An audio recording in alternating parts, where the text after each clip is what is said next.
하나님의 말씀은 누가복음 2장 1절부터 20절까지 말씀입니다. 그때에 가이사 아구수도가 영을 내려 천하로 다 호적하라 하였으니 이 호적은 구레노가 수리아 총독이 되었을 때에 처음 한 것이라. 모든 사람이 호적하러 각각 고향으로 돌아가매 요셉도 다윗의 집 족속이므로 갈릴리 나사렛 동네에서 유대를 향하여 베들레헴이라 하는 다윗의 동네로 그 약혼한 마리아와 함께 호적하러 올라가니 마리아가 이미 잉태하였더라. 거기 있을 그때 해산할 날이 차서 첫 아들을 쌓아 강보로 싸서 구유에 뉘었으니 이는 여관에 있을 곳이 없음이러라. 그 지역의 목자들이 밤에 밖에서 자기 양떼를 지키더니 주의 사자가 곁에 서고 주의 영광이 그들을 두루 비추매 크게 무서워하는지라. 천사가 이르되 무서워하지 말라. 보라 내가 온 백성에게 미칠 큰 기쁨의 좋은 소식을 너희에게 전하노라. 오늘 다윗의 동네에 너희를 위하여 구주가 나셨으니 곧 그리스도 주시니라. 너희가 가서 강보에 쌓여 구유에 뉘어 있는 아기를 보리니 이것이 너희에게 표적이니라 하더니 호련히 수많은 천군이 그 천사들과 함께 하나님을 찬송하여 이르되 지극히 높은 곳에서는 하나님께 영광이요 땅에서는 하나님이 기뻐하신 사람들 중에 평화로다 하니라.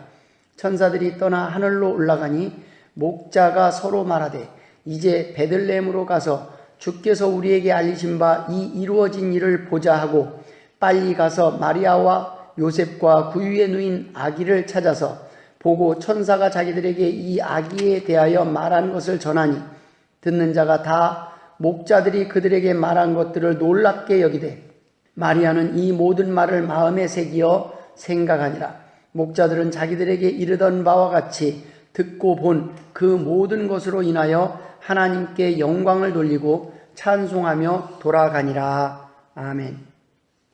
메리 크리스마스. 기쁜 성탄절, 즐거운 성탄절입니다. 혹시 오늘이 성탄절인 줄도 모르고 사시고 계시던 분들은 안 계시겠죠. 예전에는 제 생일이 지나간 줄도 모르고 정신없이 살던 때도 있었습니다. 나이가 들면서 점점 깜빡깜빡 잊어버리는 일이 잦습니다. 여러분들은 어떻습니까? 건망증이라는 단어가 50대를 넘어서니 자주 제 입에 붙어 있는 것을 봅니다. 건망증에 관한 재미있는 일화가 있습니다. 아인슈타인이 기차 여행 중에 차장이 검표를 하러 왔는데 표를 찾을 수 없었답니다. 주머니와 가방까지 다 뒤졌지만 허사였습니다. 차장이 모두가 아시는 분이니 안 보여줘도 됩니다 라고 했는데도 의자 밑을 더듬거리며 허둥댔습니다. 재차 걱정하지 말라고 하자 아인슈타인은 이렇게 말했다고 합니다. 표를 찾아야 내가 어디로 가는지 알 거 아니오. 친구와 우리는 약속을 하고 그 약속을 잊어버릴 때가 있습니다. 그런데 왜 안 나오냐고 전화가 왔을 때 참 맞아 미안해 라고 하면 건망증이랍니다. 그런데 나 치매인가 봐 하고 말하는 사람들이 있습니다. 이럴 때. 그러나 치매가 아니랍니다. 이렇게 일시적인 기억장애나 자주 사물을 깜빡 잊는 것을 건망증이라고 합니다. 어분하기 3년 찾는다고 우산이나 자동차 열쇠를 손에 든 채 찾아다니는 일시적 건망증. 아주 조금 전에 방금 지나간 일을 까맣게 잊어버리는 전진성 건망증. 외상이나 머리에 전기 충격을 받았을 때 생기는 역행 건망증. 또 어떤 것만 계속 있는 부분 건망증도 있습니다. 그 원인은 대개는 정신적인 것이라고 합니다. 그럼에도 불구하고 무엇인가 자주 잊어버리면 우리는 치매를 염려합니다. 하지만 치매와 건망증은 분명히 다른 것입니다. 최근 토론토대 교수가 건망증은 두뇌가 건강한 사람들에게서 나타나는 현상이라며 사소한 건 잊어야 오히려 두뇌에 좋다는 연구 결과를 내놓았다고 합니다. 그 이후로 우리의 두뇌는 통념과 달리 어떤 결정이나 판단을 내리는 과정에서 사소하고 불필요한 것들을 잘 잊기 때문이라고 합니다. 연구진은 좋은 두뇌란 별로 중요하지 않은 것들을 제대로 잊지 않으면 오히려 의사결정이 교란된다고 지적하며 도리어 중요한 것을 주기적으로 잊어버리는 것은 우리가 우려해야 한다고 말했습니다. 여러분, 맞습니다. 우리가 가끔 건망증이 나타날 때도 있지만 그 건망증은 그렇게 우려하지 않아도 된다는 말입니다. 그러나 정작 잊으면 안 될 중요한 일들을 잊으면 안 된다는 말씀입니다. 아내의 생일을 잊어버리지 않는 가장 확실한 방법은 신혼 첫 아내의 생일을 잊어버리는 것이라고 하는 말을 들었습니다. 여러분, 중요한 날입니다. 첫 번째 생일, 첫 번째 기념일은 무엇보다도 중요합니다. 그러한 날들 잊어버리는 것은 화를 불러올 때가 있습니다. 중요한 것은 잊으면 안 됩니다. 우리가 인생을 살아가면서 열심히 살아가는 것도 중요하지만 가장 중요한 것을 잊지 않고 챙기며 살아가는 것이 더 중요합니다. 여러분, 오늘이 왜 기쁜 날인지 아십니까? 성탄절입니다. 가장 기뻐해야 할 성탄절에 부부싸움을 하는 가정이 많이 있다는 사실을 아십니까? 성탄절 선물에 대한 이벤트에 대한 기대감, 서로에 대한 기대감 때문에 실망이 클 수도 있기 때문입니다. 돈이 없는 연인들은 성탄절 선물이 부담이 돼서 성탄절 전에 헤어지는 경우도 많이 있다고 합니다. 진정한 선물의 의미를 잘 알지 못하기 때문입니다. 어쩌면 가장 좋은 선물을 주고 싶어도 주지 못하는 그러한 형편에 마음 아파하는 상대방의 마음이야말로 가장 귀한 선물이 아닐까요? 오늘 성탄절에 선물을 받은 사람이든 받지 못한 사람이든 오늘이 하나님이 우리에게 주신 귀한 날, 귀한 선물을 주셨음을 믿고 구원의 기쁜 소식을 듣고 우리의 잃어버린 기쁨을 회복하시길 주님의 이름으로 축원드립니다. 성탄절에 절대 잊으면 안 되는데 잊고 놓쳐버린 중요한 3가지가 있습니다. 그것은 선물이 아닙니다. 우리는 성탄절에 꼭 잊으면 안 되는 3가지를 살펴보고자 합니다. 첫 번째는 구원의 기쁜 소식입니다. 성탄절에 우리는 성탄 선물이 아니라 구원의 기쁜 소식을 잊으면 안 됩니다. 선물은 챙기고 복음은 잊어버렸습니다. 부활절 계란은 복음을 전하기 위해 시작된 것처럼 성탄절 선물도 복음을 전하기 위해 시작된 것입니다. 사람들은 성탄절에 좋은 선물, 기쁜 소식을 기대합니다. 성탄절 카드가 요즘은 하나님께 영광을 돌리는 것이 아니라 하나님을 모욕하는 글귀들로 가득 차 있는 것을 봅니다. 성탄절에 정작 중요한 것을 잊어버렸다는 것입니다. 원래 성탄절 문구는, 카드의 문구는 예수 그리스도의 나심을 축하하며 라는 내용들이 들어가 있습니다. 구원의 기쁜 소식, 예수 그리스도의 나심을 축하한다는 메시지와 함께 당신에게도 기쁜 일이 있기를 소망한다는 내용을 함께 전하는 것이 카드였습니다. 힘들고 암울했던 시절에 이 카드 한 장은 그들에게 힘이 되었던 것입니다. 아무것도 기대할 수 없고 힘든 시간들 속에 성탄절만큼은 어떻게든 작은 선물이나마 준비해서 누군가에게 기쁨을 주는 날이 되었던 것입니다. 바로 구원의 기쁜 소식이 우리에게 전해진 날이라는 것을 전하기 위해서 시작된 것이 성탄절이요, 성탄절 선물이라는 말씀입니다. 하나님께서는 우리를 위해 가장 좋은 선물을 준비하셨습니다. 바로 예수 그리스도입니다. 구원의 기쁜 소식을 전해주신 날이 바로 성탄절인 것입니다. 그날을 기념하는 날이 성탄절인 것입니다. 그 구원의 기쁜 소식을 듣고 목자들은 주님께 나와서 황금과 유향과 몰약을 드렸습니다. 성탄절은 우리가 구원의 선물을 받은 날입니다. 그 선물이 너무 귀하고 감사해서 우리가 주님 앞에 나와 예물을 준비하며 경배하는 날이 바로 성탄절이라는 말씀입니다. 축하하는 날에는 예물이 필요합니다. 그것이 결혼식이든 졸업식이든 잔치에는 예물이 필요한 날입니다. 그 예물을 드릴 대상은 바로 예수 그리스도입니다. 오늘날 성탄절은 이 예물의 대상이 바뀌었습니다. 성탄절을 기념하여 기쁜 소식을 나누기 위해 가족들에게 무엇을 줄까 고민하는 것 중요하고 좋습니다. 그러나 중요한 것은 왜 성탄절에 선물을 하느냐라는 성탄 선물의 의미도 함께 전해져야 하고 알아야 한다는 말씀입니다. 당연히 받아야 할 선물을 받았다고 생각하는 사람도 기쁜 날이지만 성탄절에 뜻하지 않는 선물을 받은 사람은 더욱 기쁠 것입니다. 그러나 성탄절에 왜 우리가 선물을 주고받는지 그 의미를 알지 못한다면 정작 우리는 가장 귀한 선물을 전달하지 않은 것입니다.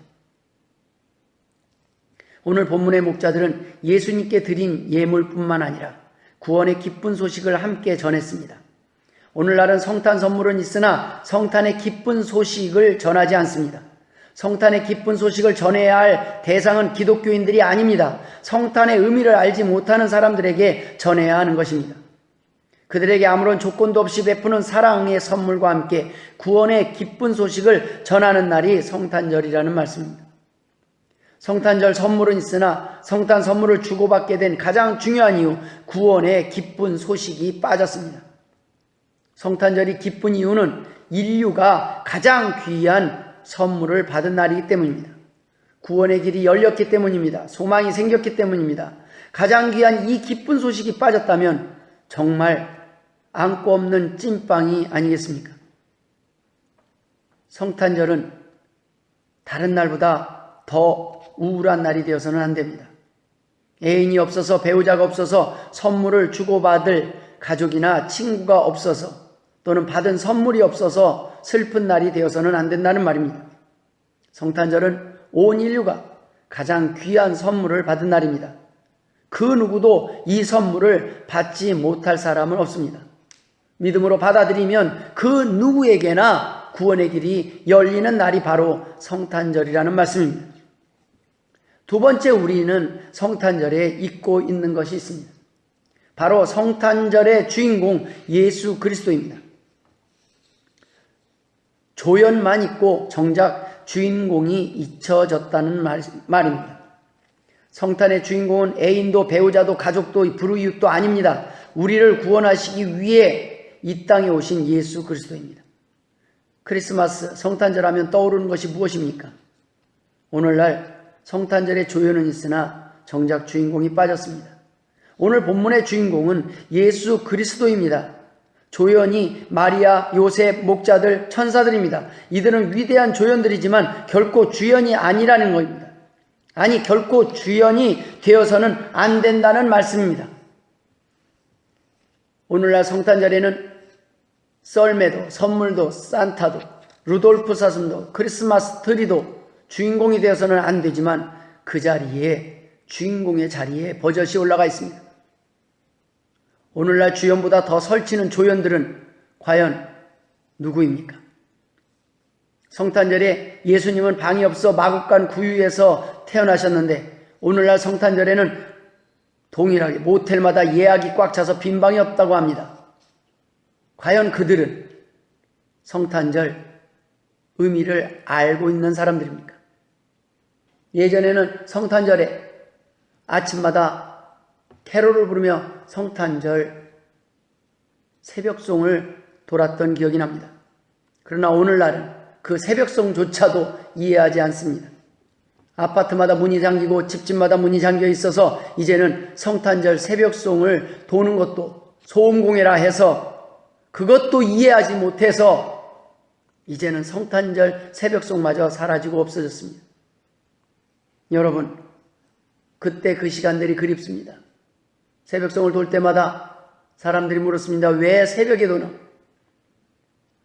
새벽에 집집마다 문을 두드리며 새벽에 성탄절 찬양을 드리며 예수 그리스도가 태어난 그 시간을 기념했었던 날입니다.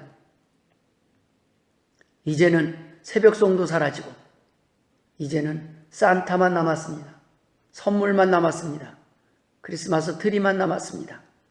정작 중요한 예수 그리스도가 빠진 성탄절이 되어서는 안 됩니다. 세 번째, 예물이 빠졌습니다. 선물은 있으나 예물이 빠졌습니다. 가까운 사람들에게 무슨 선물을 할까는 고민하면서 정작 주님께는 무슨 예물을 드릴까 고민하지 않았다면 성탄절의 참 의미를 모르는 사람들입니다. 동방에서 온 박사들은 어린아기 예수님께 왕에게 올리는 값이 비싸고 꼭 귀한, 꼭 필요한 예물을 드렸습니다. 마태복음 2장 11절에 집에 들어가 아기와 그의 어머니 마리아가 함께 있는 것을 보고 엎드려 아기께 경배하고 보배압을 열어 황금과 유향과 몰약을 예물로 드리니라.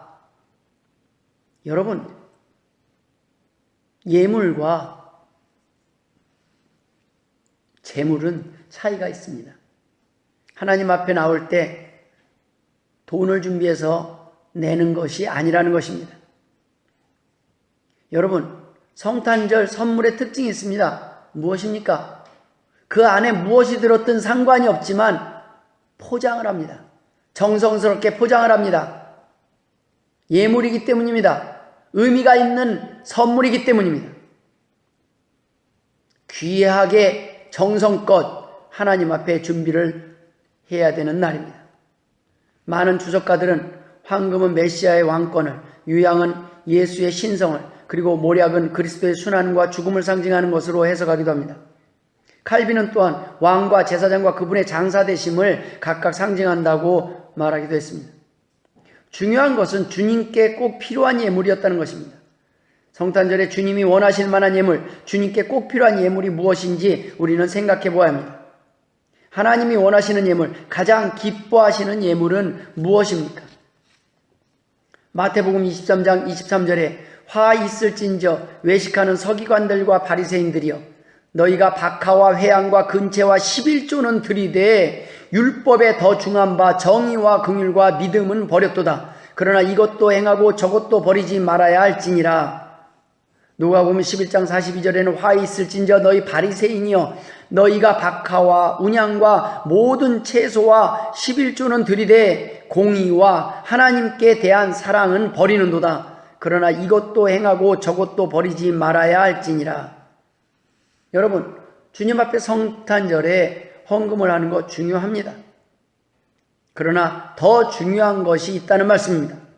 재물만 하나님 앞에 드리는 날이 아닙니다. 하나님은 물질이 없으신 분이 아닙니다.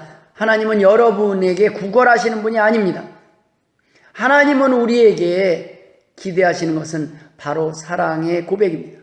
우리가 어쩌면 성탄절에 선물을 받지 못해서 섭섭해한 것은 선물이 아니라 정성을 받지 못해서, 사랑의 마음을 받지 못해서 섭섭한 것은 아닙니까?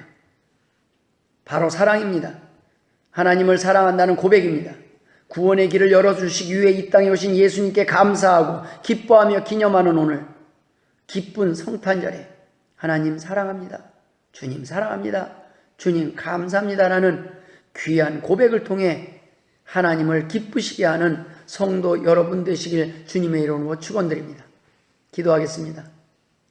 하나님 아버지 은혜를 감사드립니다. 정말 중요한 것을 잊고 살았습니다. 정말 중요한 것을 잊고 망각하고 사단이 성탄절마저 차지하려고 합니다. 하나님 아버지, 하나님의 백성들은 정신 차리게 하여 주옵소서.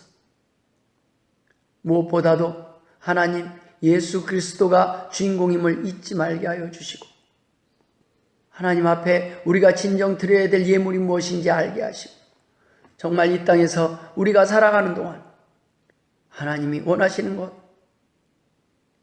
그것은 선물이 아니라 구원의 기쁜 소식임을 알고 기뻐하며 성탄절의 의미가 무엇인지 우리가 알고 하나님 앞에 귀한 예물, 우리 몸을 산제사로 드리며 하나님 앞에 사랑을 고백하는 귀한 날 되도록 인도하여 주옵소서. 성도들이 오늘도 기뻐하는 날 되기를 원합니다. 진심으로 우리의 영혼이 구원받아서 기뻐하는 날, 기쁨을 회복하는 날 되기를 소원합니다. 하나님 은혜의 은혜를 더하여 주옵소서. 이제는 우리 구주 예수 그리스도의 은혜와 아버지 하나님의 극진하신 사랑하심과 성령님의 감화감동 역사 충만하심이 오늘도 기쁜 성탄절을 맞이하여 구원의 기쁜 소식을 이웃에게 전하며 세상 가운데 빛과 소금의 역할을 감당하며 예수 그리스도를 주님으로 섬기며 주님 앞에 주님의 산제사 산제물 되기를 소원하는 주의 백성 머리머리 위에 이제부터 영원토록 함께 있을지어다. 아멘.